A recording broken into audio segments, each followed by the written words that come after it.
Bapak Ibu yang dikasihi di dalam Tuhan Yesus Kristus, salam sejahtera bagi kita sekalian. Selamat hari Minggu dan Tuhan memberkati kita. Hari ini Minggu 24 Mei 2020, saya Pendeta Maraden Simanjuntak dari GKE Immanuel Putusibau mengajak saudara-saudari Bapak Ibu sekalian untuk membuka Alkitab kita dari Injil Yohanes pasal 17 ayat 1 sampai 26 dengan judul perikop Doa Yesus untuk murid-muridnya. Sebelum kita membaca firman Tuhan ini, mari kita berdoa. Ya Tuhan yang kami sembah di dalam Yesus Kristus, kami bersyukur kepadamu untuk hari ini, di mana kami boleh kembali bersekutu dan juga merenungkan firman Tuhan. Engkau memberikan kepada kami hikmat dan pengertian, sehingga di dalamnya firman Tuhan dapat kami nikmati, dapat kami maknai dalam kehidupan kami pada masa kini. Di dalam Yesus Kristus kami sudah berdoa. Amin.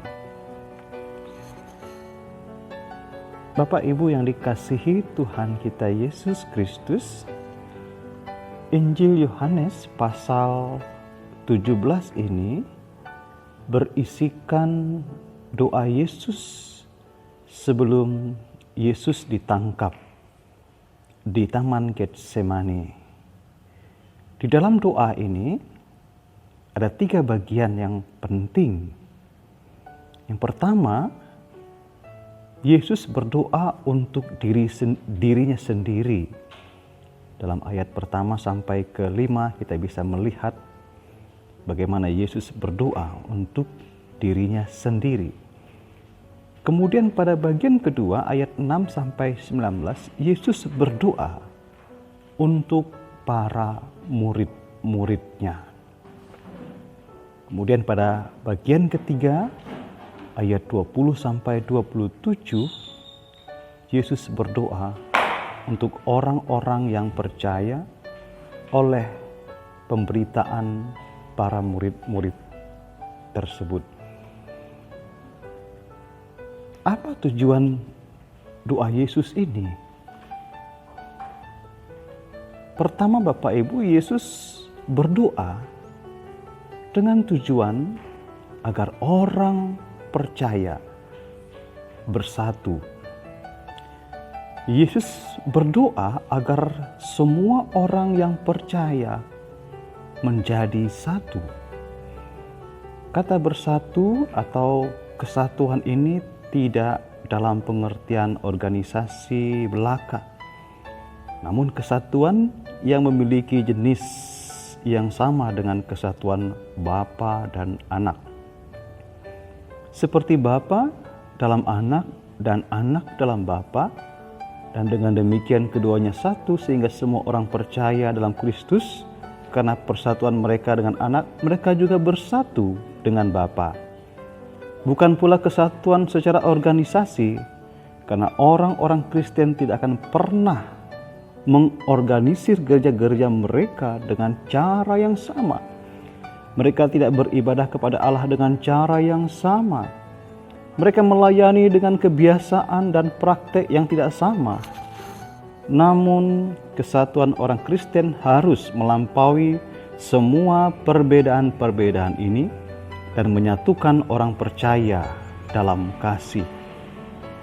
Tetapi sayang, kesatuan Kristen pada masa kini dan bahkan dalam sepanjang sejarah telah dilukai karena masing-masing orang percaya lebih mengasihi organisasi gereja mereka masing-masing atau organisasi gereja mereka sendiri-sendiri mengasihi upacara mereka sendiri lebih atau melebihi daripada mereka mengasihi satu sama yang lain.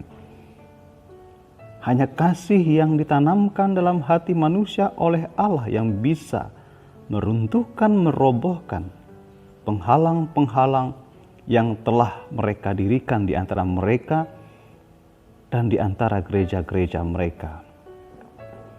Kesatuan di sini dalam pemahaman bahwa orang-orang Kristen walau berbeda denominasi, semuanya ditebus dengan darah yang sama dan sedang menuju ke surga yang sama. Mereka mempunyai kebutuhan yang sama, sukacita yang sama. Sekalipun mereka terbagi dalam denominasi yang berbeda, tetapi akhirnya mereka akan bertemu di tempat tinggal yang penuh kemuliaan yang sama pula. Karena itu, mereka harus merasa bahwa mereka termasuk dalam keluarga yang sama dan adalah anak-anak dari Allah dan Bapa yang sama. Itu tujuan pertama mengapa Yesus berdoa, yaitu agar orang percaya bersatu. Yang kedua, Yesus berdoa agar orang percaya dimuliakan. Kemuliaan yang Bapa berikan kepada Yesus Kristus juga telah diberikan kepada orang-orang percaya di dalam Dia. Kemuliaan Bapa adalah kemuliaan dalam bentuk kerendahan hati di dalam inkarnasinya yang berpuncak dalam pemuliaan anak dalam penyalipan dan sekaligus kemuliaan umatnya yang bangkit dan ditinggikan. Kemuliaan Yesus adalah kemuliaan di dalam kehambaannya dan di dalam kurban pelayanan yang telah diberikan kepada murid-muridnya. Seperti Yesus dimuliakan oleh Tuhan ketika Ia datang ke dunia ini, ditolak oleh manusia dan dihukum mati, maka murid-muridnya juga akan diberikan kemuliaan yang sama. Kemuliaan di dalam menderita demi Kristus Yesus. Kemuliaan ini Bapak Ibu terbalik dengan kemuliaan menurut ukuran manusia. Menurut Allah, kemuliaan umat kepunyaannya terletak pada bagaimana umatnya bersedia untuk ambil bagian di dalam karya keselamatan itu, bahkan sekalipun harus menderita. Itu tujuan kedua Yesus berdoa agar orang percaya dimuliakan. Dan yang terakhir, yang ketiga, Yesus berdoa agar orang percaya dapat bersama dengannya. Yesus berdoa agar orang percaya dapat bersama dengannya. Ketika Yesus mengatakan kepada murid-muridnya, Ia akan pergi ke tempat di mana mereka tidak bisa mengikutinya, mungkin saja para murid salah menyimpulkan bahwa Dia tidak ingin mereka bersama-sama dengannya. Kesimpulan ini tentulah tidak benar. Bahkan Yesus sangat ingin bersama-sama dengan mereka. Dan itulah yang Yesus doakan dalam ayat ke-24. Mereka tidak akan melihat kemuliaannya sampai mereka berada di surga bersamanya. Inilah yang Yesus minta kepada Bapa untuk membawa murid-muridnya bersamanya di surga, sehingga mereka dapat melihat kemuliaannya di surga. Bapak Ibu yang terkasih dalam Tuhan Yesus Kristus, Yesus berdoa agar Allah Bapa memberikan perlindungan dan kekuatan kepada kita sebagai murid-muridnya pada masa kini. Yesus berdoa agar Allah Bapa memberikan penyertaannya kepada kita yang percaya kepadanya. Yesus berdoa agar selama kita di dunia ini, Bapa melindungi kita dari yang jahat. Yesus berdoa agar kita dikuatkan dalam menghadapi segala tantangan kehidupan ini. Kesatuan orang yang percaya kepada Yesus Kristus harus terlihat oleh dunia. Ketika dunia memandang kesatuan ini, mereka akan melihat kehadiran dan kuasa kebangkitan Kristus dalam gerejanya. Dengan kata lain, orang percaya harus tinggal di dalam Kristus, Kristus berdiam di dalam mereka atau orang-orang percaya, dan buah yang dihasilkan adalah demonstrasi kehadiran dan kuasa Tuhan kita. Hal ini adalah kesaksian kepada dunia bahwa Yesus benar-benar diutus dari Bapa, dan dengan demikian Dia benar-benar Allah dan Juru Selamat dunia, karena sesuai dengan pengakuannya. Kesatuan penting, tidak hanya kesatuan antar denominasi gereja, tetapi Yesus juga berbicara kesatuan secara lebih sederhana lagi, yaitu kesatuan di dalam persekutuan intern bergereja. Tuhan Yesus menginginkan orang-orang percaya bersatu. Rasul Paulus kepada jemaat di Galatia, yaitu bisa kita baca dalam Galatia pasal 6 ayat 2, mengatakan bahwa kita adalah satu tubuh. Kita adalah satu keluarga. Pada bulan ini, Persekutuan Gereja Indonesia PGI memperingati perayaan bulan Oikumene tahun 2020.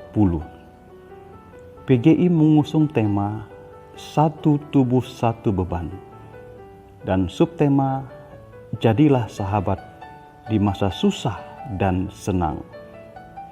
Pesan Oikumene 2020 ini menegaskan bahwa dalam arak-arakan Oikumene selama 70 tahun ini, kita telah belajar bersama untuk bersekutu, bersatu, dan saling tolong-menolong, menanggung beban.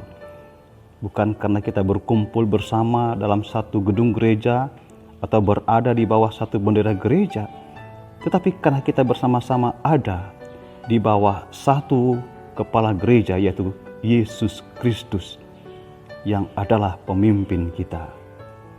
Oleh karena itu, sebagaimana dikatakan dalam Galatia 6 ayat 2, teruslah bertolong-tolong menanggung bebanmu. Kita adalah satu tubuh, satu beban. Jadilah sahabat di masa susah dan senang. Tuhan Yesus Kristus memberkati kita sekalian, memberkati Bapak Ibu yang ada di rumah dan berkenan mendengarkan firman Tuhan ini. Tuhan Yesus Kristus memberkati kita sekalian. Amin. Mari kita berdoa. Bapa di surga, Tuhan meteraikan firman-Mu yang sudah kami dengarkan pada hari ini, sehingga kehendak Tuhan dalam hidup kami sebagai murid-murid-Mu pada masa kini dapat dinyatakan dalam kehidupan kami. Di dalam Yesus Kristus kami sudah berdoa. Amin.